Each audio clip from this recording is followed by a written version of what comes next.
Chris, you've got, no joking, all joking aside, you've got a real a competitive running background. How'd you start? I started like a lot of people who did sports in high school. I actually wasn't that great in high school, just went to a Division III school. I swam, I ran. I grew up in Wyoming, not a Jersey girl, like the Jersey girls, not a Jersey girl, but yeah, so I grew up and I was good at sports, but not great. And, and in high school, you know, or in college, got caught up in the whole college scene, so never really excelled there. And I did my first marathon, was actually very, well, still good by most people's standards, but for me, I was trying to get a Boston qualifier. I ran 4 hours even, which is not bad, but considering that my first professional marathon, I ran 2 hours and 32 minutes, considerable difference. Right. So I just got into it after college.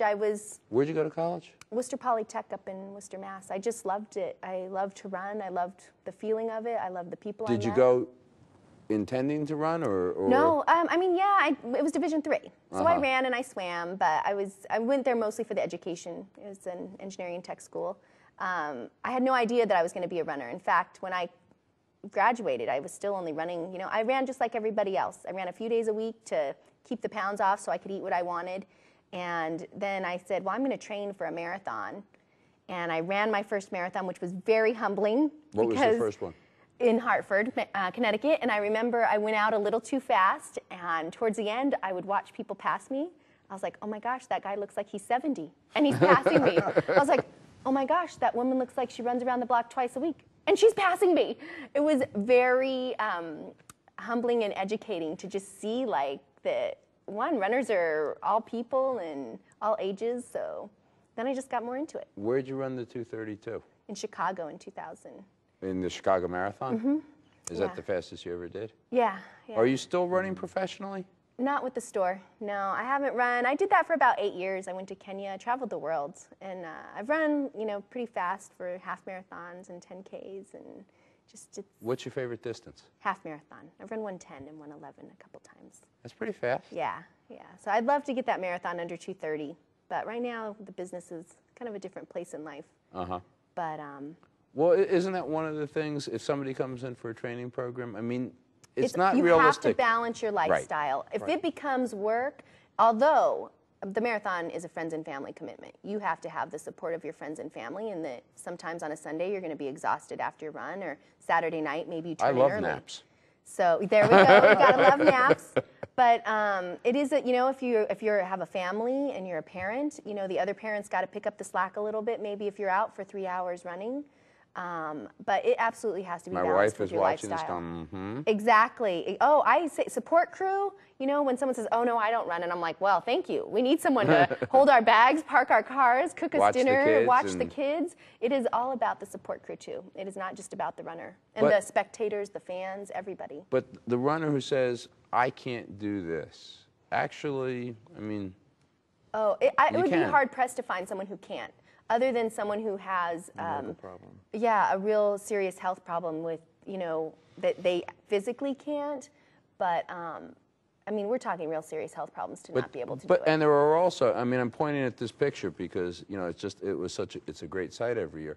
But there are other distances and other races. There's the relays. And there's the relay. Correct, and the relay is also huge. And the relay, we also treat it like a marathon in the sense that you're running part of a leg of the entire course with 3 others, a 4-person relay. But we know that some people will never, ever experience a full marathon. But they can still experience the flavor of the marathon by part of the relay. And as someone who's done it a couple of times, I'm pointing to the picture, but when you hit Pier Village and you've got about a quarter mile to go, there's really not much. You know, I've never run New York. My one marathon was the Dartmouth Medical School Marathon, where they said, you know, you're almost done, and there was this huge hill around the corner. It was wasn't a great course for a first-time marathoner. But when you hit the finish line, you got a quarter mile to go, and there's 2,000-3,000 people there cheering you on. It's pretty exciting. Yes, yes. And it doesn't matter what your time is. Right. Oh, no. No, not at all. In fact, the slower runners, we might get the biggest cheers. Get the biggest cheers.